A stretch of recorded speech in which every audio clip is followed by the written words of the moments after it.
So my story is about walking on to the UConn men's basketball team. Play this video real quick. All right. Look at that hairdo.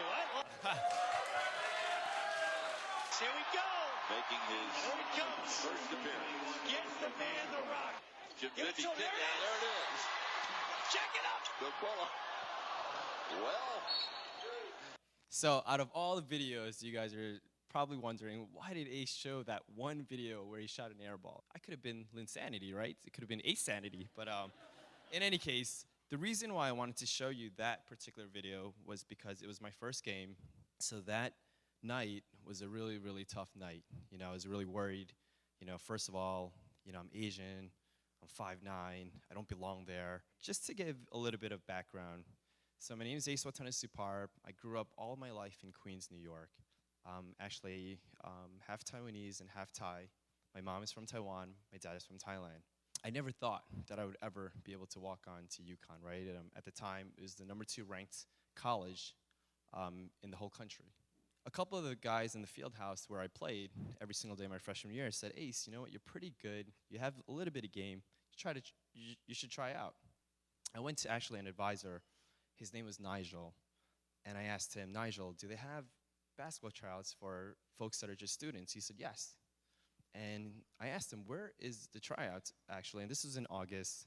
School started in September. And he said, Ace, it's at the Armory building. So I got myself ready, got mentally prepared, went to the gym, worked out, went every single day. And then came September 13th, tryout day.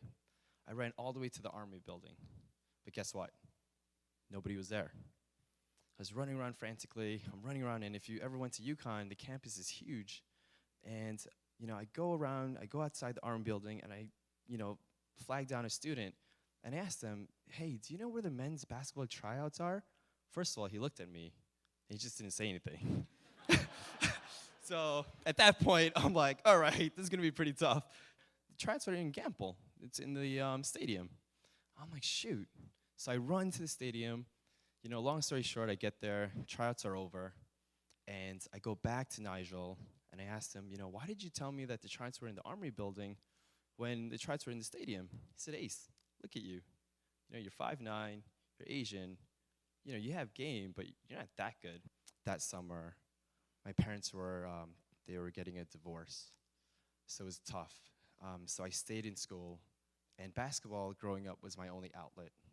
I stayed up in Connecticut, and I practiced with the team, and then the next following season, I tried out and I made the team. I was smaller than everyone else. Every time they worked out, they had all these weights. I would always have to be the first one there because I couldn't lift, you know, 345 pounds. I would be the warm-up guy, right? So I'm lifting like 185, and that's like their warm-up. So, but I would go back to the dorm, you know, banged up, hurt, bruised, but I wouldn't say anything. I just kept it in. And what I learned from being on the team was there's something called commitment. There's something called discipline. There's something called consistency. And one of the things that I learned being on the court is that if you could play basketball, you saw no color. And I kind of wanted to talk to you about my journey so far in my career because basketball was the one place that I saw no color, and it was home. At the age of 31, I became the president for DE Capital, which is the financing arm for Douglas Elliman. I actually met Dottie when I was 29. And when I went for the interview as the president for DE Capital, I didn't know I was going in for an interview to become the president. I thought I was just taking on a role to manage Manhattan. Everybody ahead of me, I knew who they were in the financial world. They had 25 years of experience. I was the last one in there. I'm 29 at the time, and I walk in, and she doesn't know who I am. She says, oh my goodness, you look like you're 12. So, is that I told her, I don't have the experience, but what I will do is I will talk about, you know, adding value to your company and figuring out solutions, right? So, you know, long story short, we have the interview, and she gives me the job. Dottie, I don't think I can take the job. And for a 29-year-old kid, you would think, wow, that's an amazing opportunity for him. But I didn't believe in myself. I went home, and I needed assurance from my parents. So I went home and I told my mom and my dad, Mom, Dad, I'm working at Bank of America today, but I actually got an opportunity to work at Wells Fargo and become the president for the joint venture with Dottie Herman. She's like top 50 influential females in real estate. And my mom said, are you crazy, right? You're 29 years old. What do you know about running a company? And she said, go back to Bank of America and figure things out at Bank of America. It's a more conservative job and you're more secure there. If you fail here, you'll never be able to move up in banking ever again. I go back to Dottie and I tell her I can't take it. 2 years later, we go back and forth. I'm at Wells Fargo now. I'm still helping her run DE Capital, but I haven't taken that presidential role. All I can tell you is that she's told me one thing. Ace, you can make mistakes, but as long as you learn from your mistakes and you don't make it twice, I'm okay with you making mistakes. Finally, I tell her, I'll take the job. 2 years later, we talk about opening up our own company. And the one thing that I remembered was that when I was at Bank of America, there was a story I never forgot, and I told Dottie.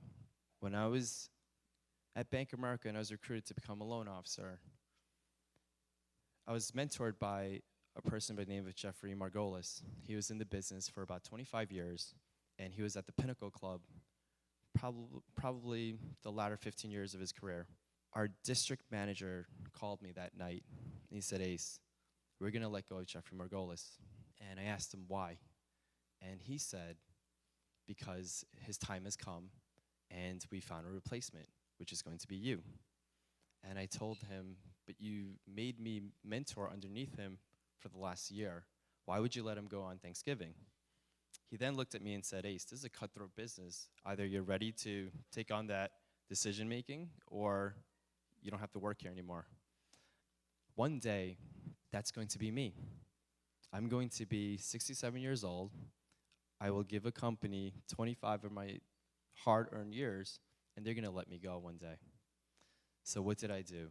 Fast forward, 2010, I actually had a conversation with my cousin. At the time, he was having trouble with his partners. I just had a revelation at the bank, and we decided to go into business together. And 10 years later, since 2009, in November 24, 2009, we first opened OBAO in Spot. But I can tell you, I was a kid at 20-something years old, didn't really know anything about the business.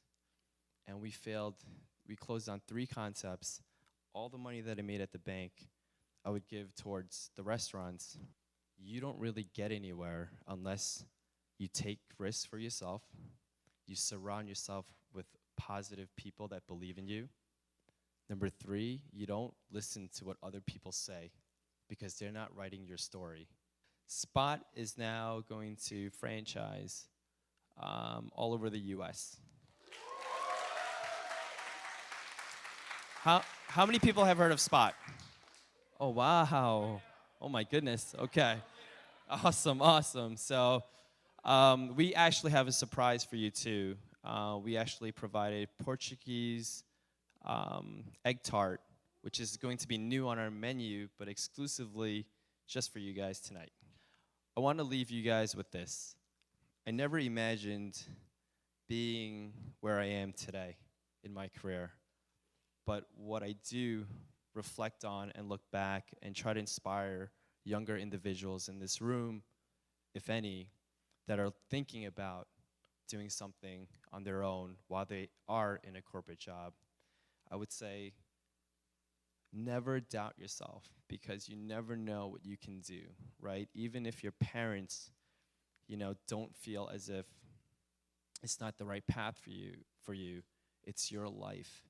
And so many times we are always concerned about what other people, what other people's opinions are of ourselves, or what we feel we should become. And it's not their life, right? So you have one life to live it to the fullest. Take a look at all these speakers. They're so inspiring. And just go for it. Take risks. All right, guys? Have a good night, everyone.